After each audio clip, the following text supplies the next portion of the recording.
There you are. Yeah, finally. How are you, sunshine? Are you here? Are you holding on? Are you? I give you thanks. How about you? I'm well. I'm adjusting to the temperature change. It's getting cold here. Green. Thank you. I miss it. I'll be back soon. Barbados, man. Yeah. It's beautiful. Lush and beautiful. The energy. Oh my gosh. You can feel it.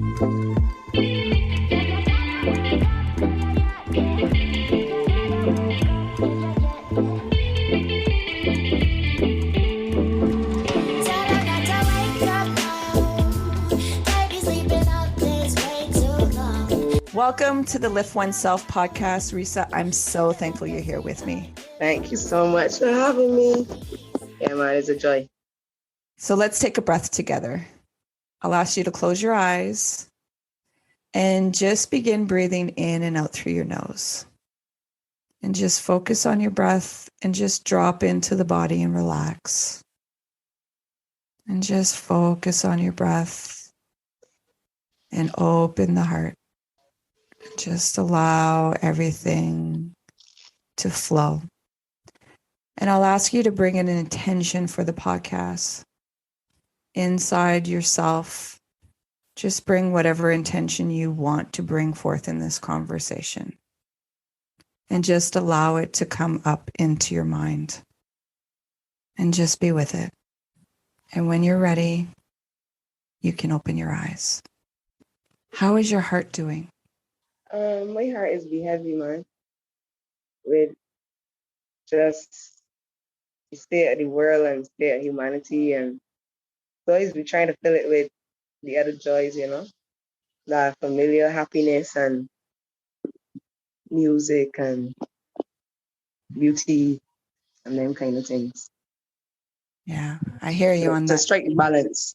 Yeah, I hear you on the heaviness because it's for myself, I can find it challenging being a sensitive human. Some people call it empaths, that I can feel the sensitivity and the vulnerability, and I can be in that, and then seeing the pain and anguish that people are carrying and don't know how to be honest with it and to still be in joy when you see all that violence and brutality.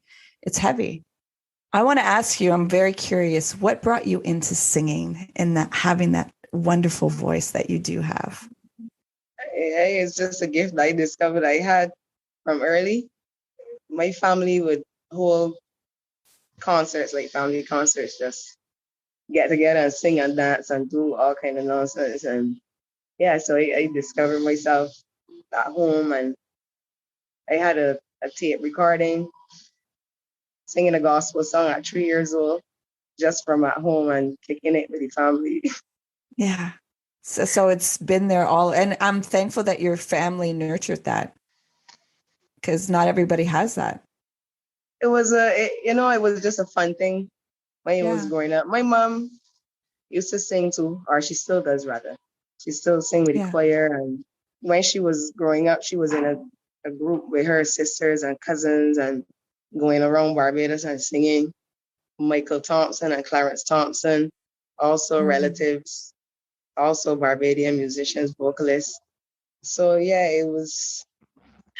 My mom still wanted me to get a good education and get a good job and not really pursue music as a career, so to speak. Maybe become a doctor or a lawyer or something like this. So although the atmosphere was there, my mom still wanted me to probably do something else. Yeah, the pressures of parents. Yeah. Because, being an artist and a musician, it's not always a very easy path. And there's a lot of challenges and a lot of struggles that you have to face. And every parent wants best for their child. Yet I'm thankful you're following your heart and following your gift. And, like myself, I can speak for myself, and I'm sure there's many others, are very thankful for being honored with your gift of voice. And as I was mentioning before the podcast, I want to know if you're ever in Barbados, anybody that's listening, I highly suggest you Google the Right Side of Red, the band. They play almost every night somewhere in Barbados, mostly in the Christchurch area. And I have experienced them on a Wednesday, on a Friday, on a Saturday, and even on a Tuesday, because you started on a Tuesday too. Yeah. It is a delight to be in your energy. And I want to know, how do you cultivate that energy and balance? Because what I'll let the listeners know is that you're a mother of 7 children. Yes. And in those 7, you have triplets. Correct. Well, sometimes I don't even believe it myself. What? 7. And if you see this lady, you would not ever imagine like the energy and the beauty that radiates out of you. How do you find the balance, and where does that energy come from? It's a lot. I myself, I went through a mental break, what we would call a nervous breakdown here in Barbados.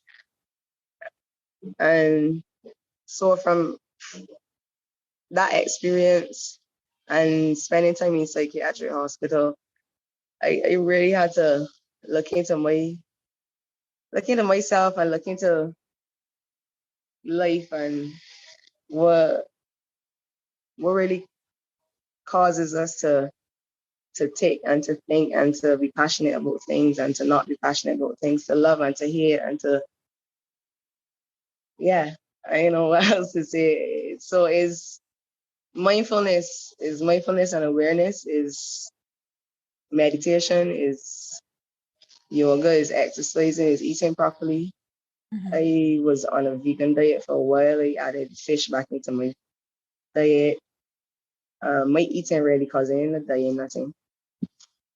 So being conscious of what you consume, not only in your mouth, but through all the rest of receptors, or your ears and your eyes and everything. Yeah. Because you are what you eat. So if you're consuming negativity all the time, that's the only thing you can create in life. That's very true. I get to over that, we are creators and we are creating this reality that we exist in today. And we have a responsibility. Once you know, you should do better, I think. Mm-hmm. It's the application at times. That's the most challenging, because we can have knowledge, yet it's the application to bring forth the change. That sometimes people forget that, once you know better, it doesn't mean that you're not going to make mistakes. It's to keep yourself accountable, that when you recognize the mistake, that you will do better and have grace for yourself. Yeah. Because I think and joy in them failing moments to know that you figure out something not to do again, mm-hmm. to not succeed or whatever the case is. Yeah. So it's to reframe that conversation about feeling and loving yourself more. Mm-hmm. And even the parts that you hate. It's about integration. And that's the most challenging part. Some people call it shadow work or inner child, yet those parts that you hate, if you separate and push them away, you're splitting yourself and you're splintering yourself, and you need to be whole. And that's a lot of work. Did you find that when you were taking that time to do that inner work, did you find those parts where you hated and were able to integrate them in? I'm still doing that work. Yeah. Continuously. So, you're always finding something else to integrate and to work out and to work through. Yeah. It's a lot. It is. It's work. And I call it warrior work, because it's warrior work to keep your heart open. It is a lot of warrior work. And the only time you feel alive is when your heart's open. And thank you for being so vulnerable and allowing us to have a sneak peek of what it is to be human in your experience. Yeah, for sure. So for sure, I've been slipping out and getting to getting to that negative thinking and beating up myself and getting upset with people. And yeah, so it's a continuous something. Yeah, to practice, because it's a practice. It's not something that, oh, I know how to get to. It's like continuously have to practice and remind yourself and find, new tools to strengthen and stuff. Hey, sharing is caring. So I want to let you know about this elixir in a bottle I discovered for myself. It's called Magic Mind. It's sourced with all natural ingredients. Since taking this, I have much more energy. Brain fog is lifted. I'm able to focus. And most of all, productivity is up. I'm able to complete tasks from A to Z. And I don't know about you, yet for me, when I get things done, I have a sense of fulfillment that has me feeling good. Unfortunately for me, I'm not able to take caffeine. I used to be able to, yet now just gives me the jitters and anxiety goes up. And then I have a really hard crash. So discovering Magic Mind has been a blessing for me. And I just want to share it with you, the listeners. So for the next 10 days, you're able to get 40% off your subscription. Yeah, 40% off. Go to the website, www.magicmind.co/lift. magicmind.co/LIFT. And if you just want to try out their samples, use my discount code for the 20% off, which is LIFT, LIFT. You don't know what you need until you try it. And let me tell you, I'm thankful I did try it because my life has shifted. Tell us about your children. I have 4 girls and 3 boys. I had 2 girls and 2 boys, and I thought I was done. And then I found myself pregnant again. I don't know how they do this. And I wanted to have a home birth. All right, so I had 2 girls and 2 boys. Rhena is 21. Kyra is going to be 18 in December. Ruben is 13. Kadamawi is 6. The triplets are going to be 4 this month. Wow. So yeah, I got 21 to the 4-year-old. Wow. That's a whole spectrum. So I was telling you, I going to get this home birth thing though. And the doula tell me I need to have at least 3 visits with the doctor just to have something in case of emergency, that you got notes and just in thin air or whatever. So I going to the doctor now and getting the routine thing. I tell myself, yeah, as an old veteran in this thing. And lo and behold, 2 heads, and then a third one peeping around the corner. And everybody's so excited and I'm over there in a flood of emotions and just can't contain myself. It was crazy. It still is like a roller coaster, right? These 3 little people, 3 totally individual personalities, different. Yeah. In any of your pregnancies, did you experience any postpartum depression? I wouldn't say that I did. I always wanted to have children and have a family and be a mother. I always I grew up in the church, so I used to be in the nursery section and in the back of the church with the mothers and the babies sitting down, and I got people's children outside, and yeah, so I always wanted to be a mother. Mm-hmm. But I did have abortions, and after these times was depression, and we don't understand what we'll hormonally be doing to ourselves to terminate a pregnancy. I mean, I'm not saying that is something to not do or something to abandon thinking about, because it's certainly circumstances when you don't want a pregnancy. But giving yourself that grace and that time to heal after such an ordeal is necessary, because you think that, okay, you get rid of a pregnancy and life goes on as normal, but it doesn't. You got hormone surgery through your body was just preparing to carry life and nurture life, and it's crazy to think about what women do to themselves sometimes. What I did to myself at that time. Yeah. Wow. I'm very thankful for your vulnerability. And I think, when I say postpartum too, because a lot of people don't realize it may not be some people want to be a mother, yet there's a chemical change that goes on. And I don't think there's enough. There's so much. Yeah, after giving birth, like even an abortion or giving birth, there's hormone change. And a lot of women feel uncomfortable to even discuss the postpartum afterward. And thank you for bringing that forth too about the abortion, because it's a grief. It's a grief that definitely a loss. It is like it was a decision. And so honoring and giving yourself some time to adjust with that, because yes, it may be like, oh, I don't want this in my life, yet there's still a loss in that. And a lot of times we just want to keep it going and don't want to feel our emotions, but it will catch up on you. You don't, like, suppression is a real thing. And it's like, you can keep going and going, but eventually it's going to be like, the body's like, I'm not able to do it anymore. And this stuff has to come out now. And it's better to deal with it at the time than to keep carrying it. And it's a buildup. Either way, it's work, yet the latter, it's a lot of work. Yeah. And can you tell us what your self-care looks like? How do you care for yourself? How do you take care of yourself? First thing, I try to be organized. I try to plan what I can do. Contrary to popular belief.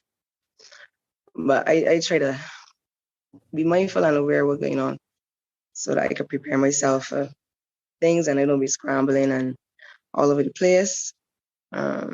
Eating properly. I need to have tea in the morning, some kind of something hot. Mostly like ginger or some kind of mucus busting something. Because as a smoker, the mucus is be building up and it's be problematic for me singing. Yeah, once everything organized and all together and everybody taken care of, like the morning routine is craziness, just getting everybody ready out the house. And so that's what the preparation is. My mom helps me a lot with my laundry and clothes and things. So I depend on her to keep stuff together, and then my stuff is be together. I got to burn an incense. I got to sweep the place every morning before I do anything. Mm-hmm. I normally have a spliff after like the sweep up and thing, and my bowel movement is come like clockwork. Once I roll the spliff and I light up, I go into the toilet, and yeah, that's a real key component in my life too, because I don't know how people is going without going to the bathroom and being constipated, and elimination is a big part. I try to do exercising either in the morning time, like the ambrosial hours 4:30 to 7, or any evening time to maximize that. Of course, I don't always get done in that timing. So whenever I get a little workout, that's another elimination, a good sweat. I got a lot going on with the music, so just keeping up with rehearsals with the band, and I got another show going on now, Super Soul Sundays. That's my own vibe, open mic and thing. Yeah, just organizing. I working on a vocal training artist development program. Nice. So yeah, just hashing that out and getting the content together for the program itself, and trying to define what categories, classes, beginners, the children, all the good stuff. Yeah. Do you sleep? So I got a lot of work during the day. Yeah, I need to sleep. I don't sleep during the day. But if I do get a chance to, we working Wednesday, the Tuesday gig get called off for a little while because the place wasn't doing so good. So we working Wednesday to Saturday, and then I do Sundays with just me and Daniel for the lunchtime at Hilton. Yeah. So I work in 5 days. Mondays I stay there to just rest. But yeah, I try to make sure I get at least 6 hours of sleep at night. So yeah, sleep is really important. How would you define the balance that you find in life? Because you got a lot of moving parts right now. It's just like dynamic, and I try to take it as it comes, because you got your highs and you got your lows, you got your really, really busy times and you got your downtime that you can rest, and just take it as it comes, take it in stride. And as a musician in Barbados and a tourism climate, it depending on the season, most of the time. But I find since the pandemic and everybody just looking for stuff to do, now that we like getting back out there, it's just been really, really busy with the music. So I don't see it taking a break. But in those times, you really had to take the highs when you get them and try to plan, and make the resources last to compensate for the times when you're not doing stuff. Yeah. So it's kind of like that, just like a show, like a set of music that we do. It might start off on a high note and then go down low and do a couple slow songs and then pick it back up and get quick and then let the people take a breather and do a couple more slow ones and then left it on a high note and finish up on a bang, whatever the case is. So it's just highs and lows and ups and downs and recognizing what time it is. Mm-hmm.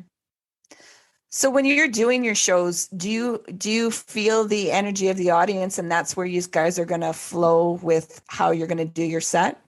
Definitely.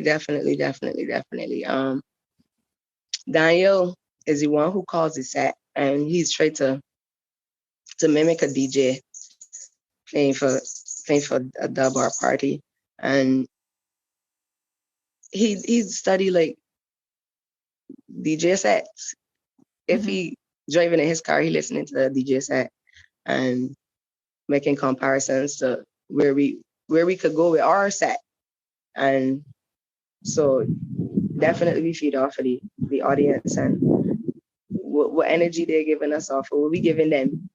And maybe they want more of that, or maybe they want something different. So we don't ever have a plan set. So it's going off for the energy.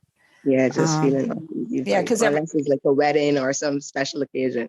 Yeah, even that though, you go off of a certain energy because you may have a certain idea. You have something set up, and then when you get there, you vibe different, and you just work to suit. And I think that's really important for an artist to be able to go off of the energy, not just like the structure. Yet you need a lot of freedom to feel the energy, because it's going to be a relationship, and you have to be able to feed them while they feed you, so that it's a dance of energy and flow with the frequency and the vibe. Am I giving it a good detail? Exactly correct. Because as much as you're feeding us, we have to feed you too, to amplify that and to grow it and to really be, it's like, for me, if you're really in the vibe of music, it's a sacred space to allow yourself to open up, to really, if you're really listening to the lyrics, listening to the instruments, listening to the tempo, the cadence, it can bring you into a meditative state. And I believe that's what every artist wants to bring their people into. Is this sacred space of opening up and being in a vibe. How long have you been in the band together, and who started the band? Rite Center, I've been together for about 5 years now. Yeah. And we were together in another band, supporting another artist, Bagina Kente, Fully Loaded. Yeah. Big it yourself, my brother.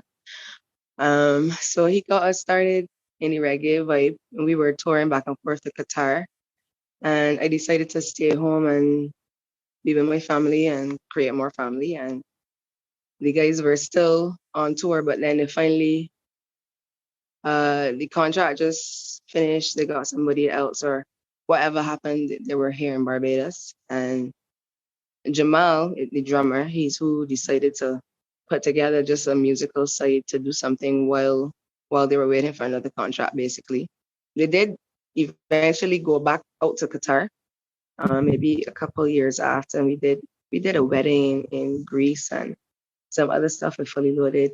But then eventually Buggy decided to stop performing, and he got married and living, a different perspective. Mm-hmm. And not that getting married can stop you from being an artist or performing, but that's just what he decided to do. Different chapter. He recently bring out another band and doing solo stuff and trying to build his fan base again. We're gonna do a show together actually. My King Man Watu, he has a reggae band too, and he's and do a unity concert basically for independence called Interdependent. And the slogan is banded as one. So I think it's really clever, and I think it's really good towards unification, because that's the only way that we can really make an impact and make a change in whatever's going on together, because we can't do it alone. So yeah. I love that you guys are using the word interdependent. Interdependent. It's not about independent. It's not about being dependent. It's the interdependent. We all need each other. We all need each other. Yeah. Correct. I look forward to this. And I look forward to, like you said, you're doing it solo with Daniel on the Sundays. And how is that? How was that, not being with the band and singing on your own? And how are you finding that vibe? It's always good to be with the band, that energy, just human energy, because we use tracks when we just break it down to Daniel and I. But for a long time, the hotels have been cutting down their budget for entertainment. So most of the time, it's just duos or one-man band going and doing dinner set just as background music or whatever. So yeah, I just take it. But it has become something. I've been doing that at the Hilton for a little while. When the guys had left for Qatar in the first instance, I wasn't with them. So I was here and I was forging my own brand and looking for money, because that's what it was really about. Just hustling, to make ends meet and to provide for my family. So I was doing that kind of hotel work. Every musician in Barbados does hotel work, or has done hotel work at one point or another, because get money. That's the market. Yeah, that's the market. That's the tourists. Yeah. So, yeah, I enjoy singing. Period. So, could just put me there and let me sing a cappella. Yeah, you were singing in the is it Rubus? That when we were getting our late time snack after one of your sets, and you were just singing, and I was like, do you ever stop singing? And it's like, no, it's just a gift, and it's a beautiful one, and I'm very thankful that we're blessed with it.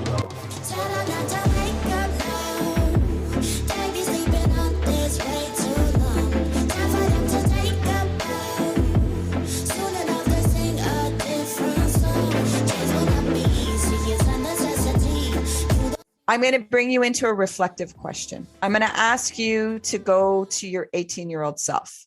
So I'm going to ask you to take this awareness and go back to your 18-year-old self. And you have 3 words you can tell your 18-year-old self that will carry them through the journey. What would those 3 words be? You are enough. And is there a reason for that? I guess it was like at that point, like fighting to prove my worth, I guess, to my own self after being a teenage mother and coming up in church, especially in Caribbean setting, is a lot of judgment and things attached to that particular event. Mm-hmm. So, yeah. And then with the singing and still trying to figure out if I was valuable enough or talented enough or, So. Yeah. And you are enough. You're more than enough. And you give so much people around you that vibe and that electricity of just feeling important. That smile that you give to people just allows them to feel seen. And that's what all of us in the core want to know, that are we seen and are we valued? And you extend that to everybody that comes into your presence. It's just electrifying and it's beautiful energy.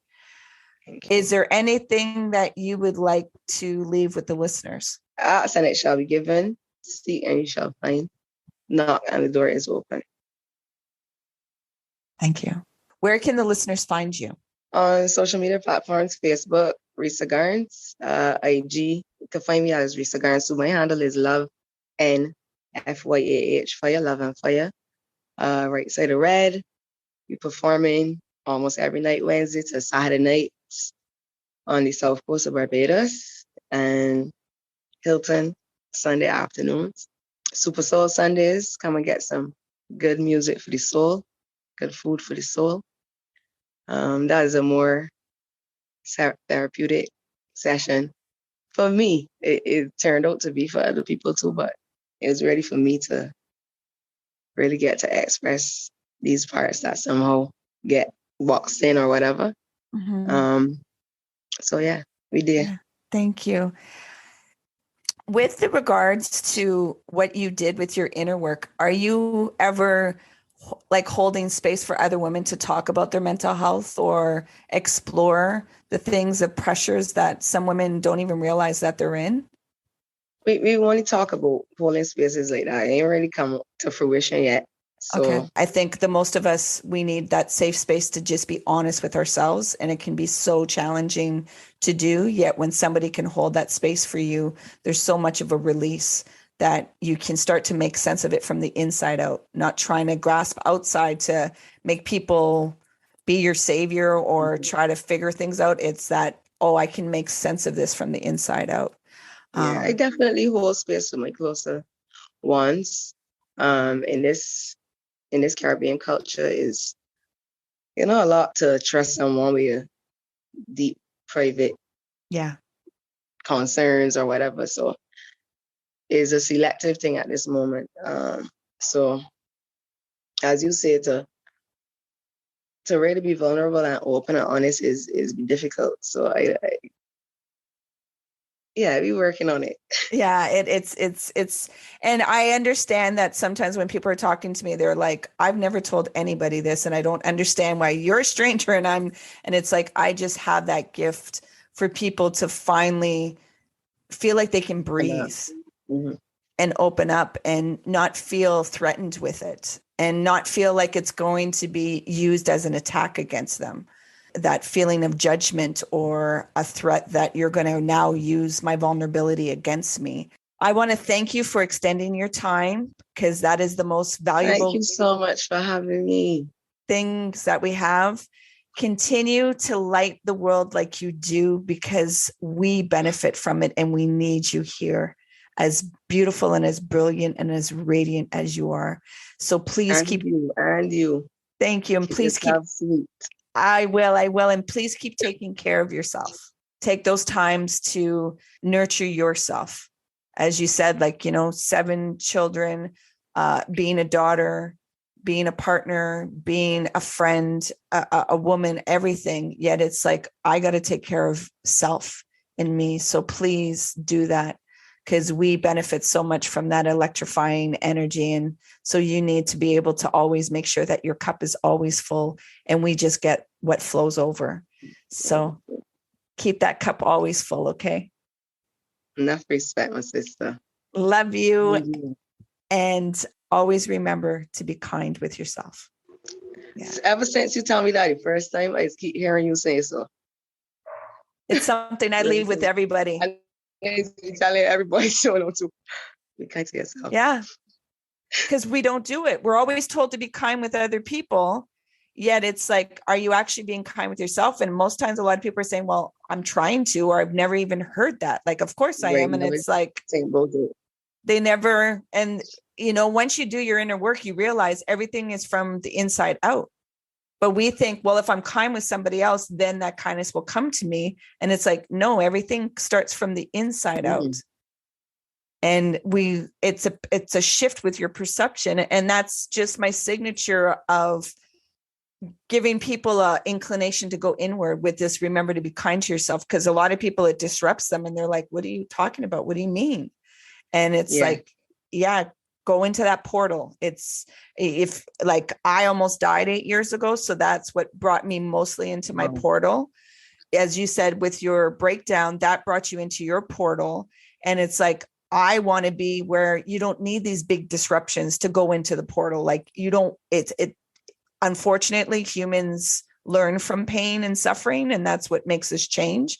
Yet if I can facilitate a different way where it doesn't have to be so heavy and so much work to release, then I want to give that inner work. That's where your power is.